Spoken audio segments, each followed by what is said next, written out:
समाकलनों का अनुप्रयोग। इसमें हम देखेंगे कि कुछ सरल समतलीय वक्रों से परिबद्ध क्षेत्र का क्षेत्रफल निश्चित समाकलन की सहायता से निर्धारित करेंगे। यदि वक्र के आलेख की सहायता से क्षेत्र का निर्धारण किया जा सकता हो तो क्षेत्रफल की गणना काफ़ी आसान हो जाती है। तो किसी समतल के क्षेत्र का क्षेत्रफल ज्ञात करने की प्रक्रिया को क्षेत्रफलन कहते हैं। मतलब किसी भी समतल में कोई वक्र है, जैसे मान लीजिए कि ये आपका कोई एक समतल है, मान लीजिए ये आपका एक कोई XY प्लेन है और इसमें ये प्लेन मतलब समतल होता है, ये समतल है आपका। और यहाँ पे कोई एक वक्र है, मान लीजिए ये आपका वक्र है और इस वक्र में ये मान लीजिए कि यहाँ पे एक लाइन है, यहाँ से लेकर यहाँ तक का क्षेत्रफल आपको ज्ञात करना है। तो यहाँ पे देखिए ये वक्र है, तो इसको निकालने का त्रिभुज का क्षेत्रफल, आयत का क्षेत्रफल, वर्ग का क्षेत्रफल हम निकाल सकते हैं। लेकिन ये जब वक्र बन रहा है, इस वक्र से परिबद्ध क्षेत्र का क्षेत्रफल निकालना है तो हम केवल निश्चित समाकलन की सहायता से ही ज्ञात करते हैं। और ये जो क्षेत्रफल, समतल के क्षेत्रफल का क्षेत्र का क्षेत्रफल ज्ञात करने की प्रक्रिया को ही क्षेत्रफलन कहते हैं। इसको निकालने के लिए 2-3 स्थितियां हैं, उसको हम बताते हैं अभी। जैसे मान लीजिए प्रथम चतुर्थांश में y = 4x², x बराबर 0, y बराबर 1 तथा y बराबर 4 द्वारा परिबद्ध क्षेत्र का क्षेत्रफल ज्ञात करना है। तो y बराबर 4x² एक पैराबोला है, ये देखिए पैराबोला है। x बराबर 0 का मतलब हुआ ये वाली लाइन, ठीक है ना, ये वाली लाइन y एक्सिस। y बराबर 1 का मतलब ये हुआ कि y बराबर 1 यहाँ पे, यहाँ से यहाँ तक के डिस्टेंस y बराबर 1 हो गया। और y बराबर 4 का मतलब क्या हुआ, यहाँ से लेकर यहाँ तक की डिस्टेंस। तो यहाँ पे जब दोनों लाइनें हम खींचेंगे और ये वक्र और ये दोनों लाइनें एक क्षेत्र को बंद करती हैं, और इस बंद पास का क्षेत्रफल क्या होगा वो हमको निकालना है। देखिए इसमें क्या है, यहाँ पे y बराबर आपका फंक्शन क्या है, वक्र y बराबर 4x², x बराबर 0 पे हम चेक करेंगे तो कितना आएगा, x बराबर जब 0 करेंगे तो y बराबर 0 हो जाएगा। मतलब ये जो भी वक्र है वो ऑरिजिन से होकर जा रहा है, ठीक है ना। और यहाँ पे जब y बराबर 1 करेंगे तो क्या आएगा, y बराबर 1 करेंगे, देखिए यहाँ पे जब y बराबर 1 रखेंगे, y बराबर 1, तो 1 बराबर क्या हो जाएगा 4x², 1 बराबर क्या हो जाएगा 4x²। तो 1/4 = x², ठीक है ना, 1/4 = x², या x बराबर ±1/2, ठीक है ना। तो ये प्लस वाला है, 2 मान, x के 2 मान आए, तो एक मान इधर वाला आएगा और ये वाला आपका हो जाएगा कब, जब y बराबर 1, ये वाला नहीं, ये वाला y बराबर 1 रखा गया था ना, तो y बराबर 1 यही देखा है। तो यहाँ पे ये वाला जो पॉइंट आएगा आपका वो आएगा कितना, वो आएगा 1/2, y बराबर 1 रखने के बाद हुआ था ना, तो ये आपका 1 हो जाएगा। तो इस बिंदु का निर्देशांक मतलब ये रेखा और ये वक्र जहाँ पे एक दूसरे को काट रहे हैं वो कौन सा बिंदु होगा, 1/2, 1। और माइनस में 1/2, 1 कहाँ पे होगा, x निगेटिव ऑरिजिन किधर होता है, तो मतलब ये रेखा और इधर जाएगी ना, तो यहाँ पे काटेगी, तो ये वाला बिंदु आपका हो जाएगा, ठीक है। अब जब y बराबर हम 4 रखेंगे, y बराबर मान लीजिए हम 4 इसमें रखेंगे तो कितना आएगा, देखिए तो 4, यहाँ पे y बराबर हम रखेंगे 4, तो 4 बराबर क्या हो जाएगा 4x², तो 4 से 4 कैंसिल हो जाएगा और यहाँ पे आएगा x² बराबर 1, तो x बराबर ±1, तो इसका निर्देशांक क्या हो जाएगा 1, 4, और इधर आपका आ जाएगा -1, 4। अब देखिए यहाँ पे 1, 4, तो ये आ जाएगा आपको 1, 4। अब देखिए इंटीग्रेशन कैसे करते हैं, इंटीग्रेशन 1 to 4 क्यों हुआ, क्योंकि हम y एक्सिस के अकॉर्डिंग इस एरिया को निकाल रहे हैं, और y एक्सिस के अकॉर्डिंग तभी निकालते हैं जब हमारा x एक्सिस के अकॉर्डिंग निकलना पाए। जैसे ये परिबद्ध क्षेत्रफल y से संपर्क में है, वाई के साथ संपर्क में है, वाई एक्सिस के साथ संपर्क में है, एक्स एक्सिस के साथ नहीं है। तो यहाँ पे अगर स्ट्रिप भी खींचनी हुई तो वाई एक्सिस के अकॉर्डिंग खींची जाएगी, ठीक है ना। स्ट्रिप जब भी खींची जाती है तो एक्सिस के अकॉर्डिंग, एक्सिस से टच होकर खींची जाती है। तो यहाँ पे क्या हो जाएगा, अब देखिए यहाँ पे जब करेंगे तो ये आपका क्या कहते हैं 1 to 4, देखिए अब क्या हो जाएगा 1 to 4 एक्स डी वाई, ठीक है ना। अब यहाँ पे एक्स डी वाई होना चाहिए वाई डी एक्स, लेकिन जब वाई एक्सिस अकॉर्डिंग चलता है तो इंटीग्रेशन एक्स डी वाई होता है।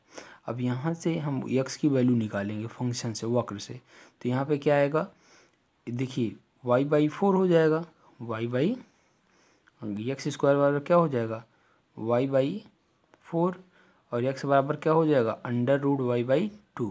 यही देखिए x बराबर यहाँ पे जो था √y/2 dy लिखा गया है।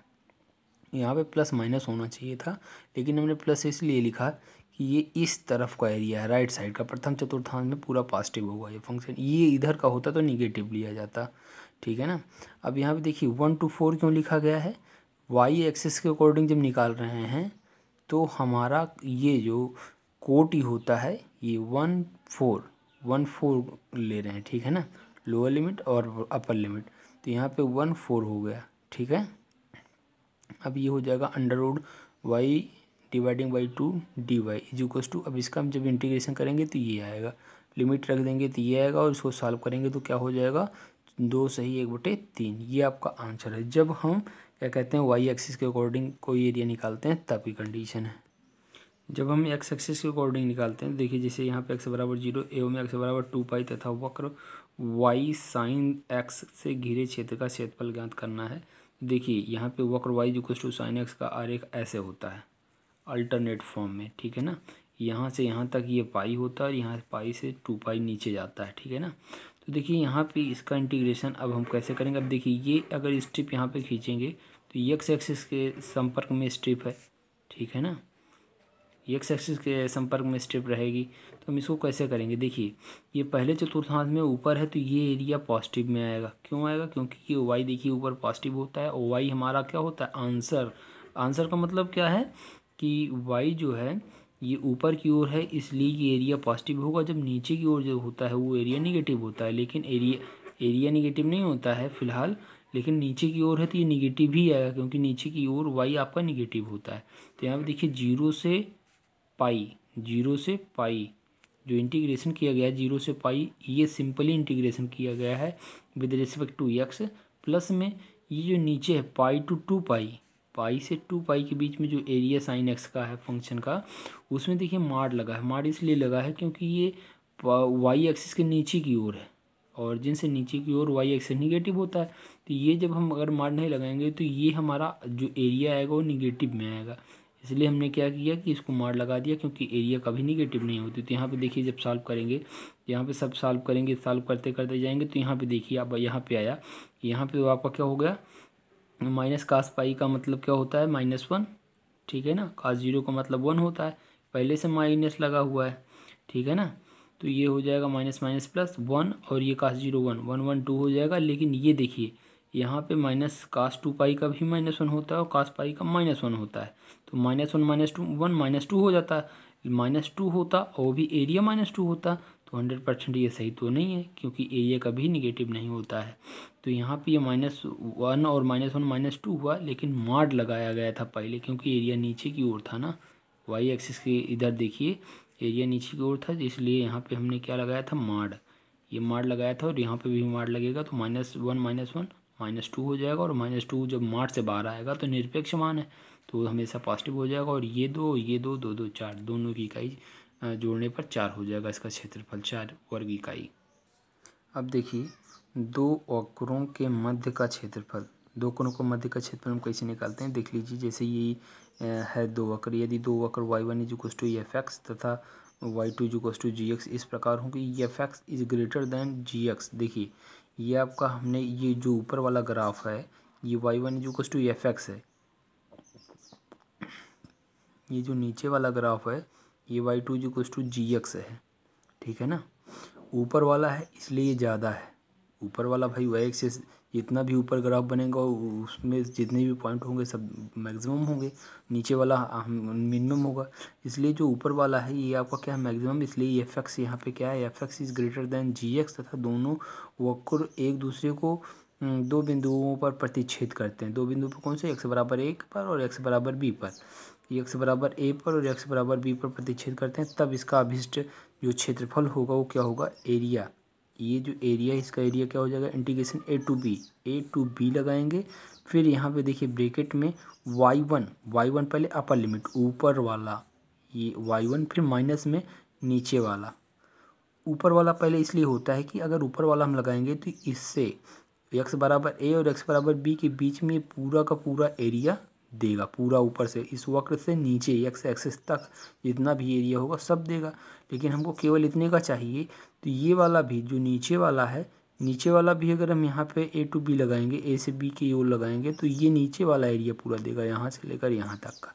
तो अगर यहाँ से लेकर यहाँ तक का एरिया पूरे में से घटा दें तो इतना ही एरिया बचेगा। तो यहाँ देखिए d x is equal to क्या हो जाएगा, integration a to b f x minus g x पूरा का इंटू में डी एक्स, ठीक है ना। और ऐसा भी हो सकता है कि क्या कहते हैं, मान लीजिए कि दो वक्र हैं, एक वक्र आपका ये वाला है, एक वक्र ये वाला है। एक x1 बराबर एफ वाई है और दूसरा x2 बराबर जी वाई है। और ये ऐसा है कि x एक्सिस पे जा ही नहीं सकता, यहाँ पे हम कैसे खींचेंगे, यहाँ पे ये दोनों पॉइंट हो सकता है मिल भी जाए तो फिर यहाँ पे एरिया निकालना मुश्किल है। तो इसको y एक्सिस के अकॉर्डिंग निकालेंगे और ये दोनों प्रतिच्छेदन पे निकाल के फिर इस तरह देखेंगे। देखिए जैसे यहाँ पर अगर बुक को घुमाया जाए तो अब देखिए फिर से ये अगर इसको हम माने क्या कि ये एक्स एक्सिस है तो एरिया वही हुआ, फिर upper limit minus lower limit लगा देंगे। लेकिन यहाँ पे जो प्रतिच्छेदन बिंदु हैं, जैसे मान लीजिए कि अगर ये प्रतिच्छेदन बिंदु होते 1,2, ये अगर होते आपके क्या 1,2 होते, क्या होते 1,2 होते और ये आपका होता मान लीजिए ये मान लीजिए आपका होता 1,1 होता, तब यहाँ पे जो लिमिट लगती वो क्या लगती, ये लगती 1 to 2 या 2 to 1, 2 to 1, क्योंकि अपर लिमिट है ना, 2 to 1 लग जाती, ठीक है ना। तो यहाँ पे करने के लिए हम क्या करते हैं, एरिया इसका, इससे जो घिरा हुआ क्षेत्र है इसका area c integration c to d x1 minus x2 minus x2। देखिए ये इधर की ओर देखें ना तो ऊपर वाला ये था, ऊपर वाला फंक्शन ये था, तो पहले ये इसकी पूरा एरिया निकाल लें यहाँ से यहाँ तक, उसके बाद माइनस कर दें ये नीचे वाले का जो एरिया था पूरा, ठीक है ना। ये एरिया अगर घटा देंगे तो ये आपका क्या हो जाएगा, अवशिष्ट एरिया आ जाएगा, अवशिष्ट क्षेत्रफल इसका।